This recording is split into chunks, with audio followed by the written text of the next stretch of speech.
भगवान पर विश्वास। एक पुरानी सी इमारत में था वैद्य जी का मकान। पिछले हिस्से में रहते थे और अगले हिस्से में दवाखाना खोल रखा था। उनकी पत्नी की आदत थी कि दवाखाना खोलने से पहले उस दिन के लिए आवश्यक सामान एक चिट्ठी में लिखकर दे देती थी। वैद्य जी गद्दी पर बैठकर पहले भगवान का नाम लेते, फिर वह चिट्ठी खोलते। पत्नी ने जो बातें लिखी होती उनके भाव देखते, फिर उनका हिसाब करते, फिर परमात्मा से प्रार्थना करते कि हे भगवान, मैं केवल तेरे ही आदेश के अनुसार तेरी भक्ति छोड़कर यहाँ दुनियादारी के चक्कर में आ बैठा हूँ। वैद्य जी कभी अपने मुंह से किसी रोगी से फीस नहीं मांगते थे। कोई देता था, कोई नहीं देता था, किंतु एक बात निश्चित थी कि जो ही उस दिन के आवश्यक सामान खरीदने योग्य पैसे पूरे हो जाते थे, उसके बाद वह किसी से भी दवा के पैसे नहीं लेते थे, चाहे रोगी कितना ही धनवान क्यों ना हो। एक दिन वैद्य जी ने दवाखाना खोला। गद्दी पर बैठकर परमात्मा का स्मरण करके पैसे का हिसाब लगाने के लिए आवश्यक सामान वाली चिट्ठी खोली तो वह चिट्ठी को एकटक देखते ही रह गए। एक बार तो उनका मन भटक गया। उन्हें अपनी आंखों के सामने तारे चमकते हुए नजर आए, किंतु शीघ्र ही उन्होंने अपनी तंत्रिकाओं पर नियंत्रण पा लिया। आटे, दाल, चावल आदि के बाद पत्नी ने लिखा था, बेटी का विवाह 20 तारीख को है, उसके दहेज का सामान। कुछ देर सोचते रहे, फिर बाकी चीजों की कीमत लिखने के बाद दहेज के सामने लिखा, यह काम परमात्मा का है, परमात्मा जाने। एक दो रोगी आए थे, उन्हें वैद्य जी दवाई दे रहे थे। इसी दौरान एक बड़ी सी कार उनके दवाखाने के सामने आकर रुकी। वैद्य जी ने कोई खास तवज्जो नहीं दी, क्योंकि कई कारों वाले उनके पास आते रहते थे। दोनों मरीज दवाई लेकर चले गए। वह सूटेड बूटेड साहब कार से बाहर निकले और नमस्ते करके बेंच पर बैठ गए। वैद्य जी ने कहा कि अगर आपको अपने लिए दवाई लेनी है तो इधर स्टूल पर आएं, ताकि आपकी नाड़ी देख लूं, और अगर किसी रोगी को दवाई लेकर जाना है तो बीमारी की स्थिति का वर्णन करें। वह साहब कहने लगे, वैद्य जी, आपने मुझे पहचाना नहीं। मेरा नाम कृष्णलाल है, लेकिन आप मुझे पहचान भी कैसे सकते हैं, क्योंकि मैं 15-16 साल बाद आपके दवाखाने पर आया हूँ। आपको पिछली मुलाकात का हाल सुनाता हूँ, फिर आपको सारी बात याद आ जाएगी। जब मैं पहली बार यहाँ आया था तो मैं खुद नहीं आया था, अपितु ईश्वर मुझे आपके पास लेकर आया था, क्योंकि ईश्वर ने मुझ पर कृपा की थी और वह मेरा घर आबाद करना चाहता था। हुआ इस तरह था कि मैं कार से अपने पैतृक घर जा रहा था। बिल्कुल आपके दवाखाने के सामने हमारी कार पंचर हो गई। ड्राइवर कार का पहिया उतारकर पंचर लगवाने चला गया। आपने देखा कि गर्मी में मैं कार के पास खड़ा था, तो आप मेरे पास आए और दवाखाने की ओर इशारा किया और कहा कि इधर आकर कुर्सी पर बैठ जाएं। अंधा क्या चाहे दो आंखें, और कुर्सी पर आकर बैठ गया। ड्राइवर ने कुछ ज्यादा ही देर लगा दी थी। एक छोटी सी बच्ची भी यहाँ आपकी मेज के पास खड़ी थी और बार बार कह रही थी, चलो ना बाबा, मुझे भूख लगी है। आप उससे कह रहे थे कि बेटी थोड़ा धीरज रखो, चलते हैं। मैं ये सोच कर कि इतनी देर से आपके पास बैठा था और मेरे ही कारण आप खाना खाने भी नहीं जा रहे थे, मुझे कोई दवाई खरीद लेनी चाहिए ताकि आप मेरे बैठने का भार महसूस ना करें। मैंने कहा, वैद्य जी, मैं पिछले 5-6 साल से इंग्लैंड में रहकर कारोबार कर रहा हूँ।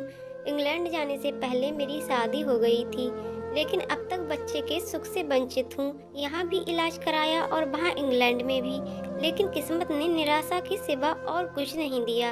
आपने कहा था, मेरे भाई, भगवान से निराश ना हो। याद रखो कि उसके कोष में किसी चीज की कोई कमी नहीं है।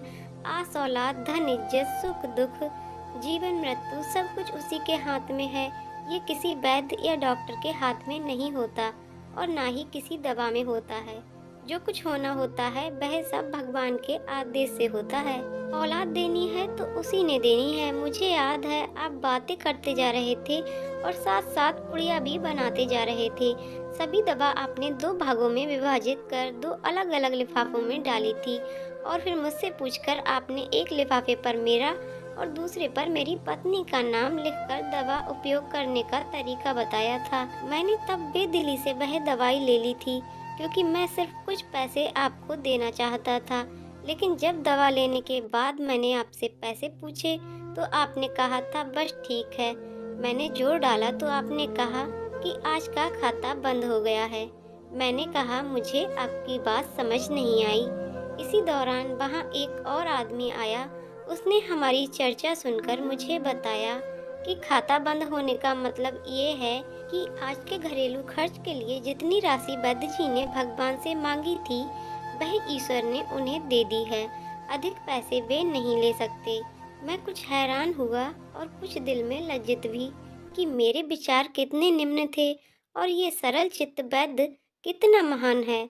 मैंने जब घर जाकर पत्नी को औषधि दिखाई और सारी बात बताई तो उसके मुंह से निकला, वो इंसान नहीं कोई देवता है और उसकी दी हुई दवा ही हमारे मन की मुराद पूरी करने का कारण बनेगी।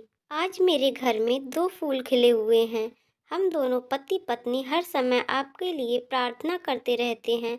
इतने साल तक कारोबार ने फुर्सत ही ना दी कि स्वयं आकर आपसे धन्यवाद के 2 शब्द ही कह जाता। इतने वर्षों बाद आज भारत आया हूँ और कार केवल यहीं रोकी है। वैद्य जी, हमारा सारा परिवार इंग्लैंड में सेटल हो चुका है। केवल मेरी एक विधवा बहन अपनी बेटी के साथ भारत में रहती है। हमारी भांजी की शादी इस महीने की 21 तारीख को होनी है। ना जाने क्यों जब जब मैं अपनी भांजी के लिए भात के लिए कोई सामान खरीदता था, तो मेरी आंखों के सामने आपकी वह छोटी सी बेटी भी आ जाती थी और हर सामान मैं दोहरा खरीद लेता था। मैं आपके विचारों को जानता था कि संभवतः आप वह सामान ना लें, किंतु मुझे लगता था कि मेरी अपनी सगी भांजी के साथ जो चेहरा मुझे बार बार दिख रहा है, वह भी मेरी भांजी ही है।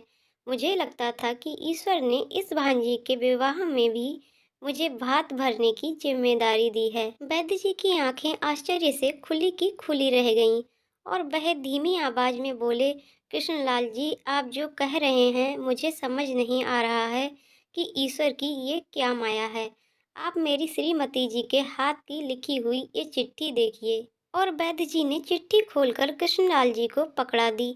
वहां उपस्थित सभी ये देखकर हैरान रह गए कि दहेज का सामान के सामने लिखा हुआ था, ये काम परमात्मा का है, परमात्मा जाने।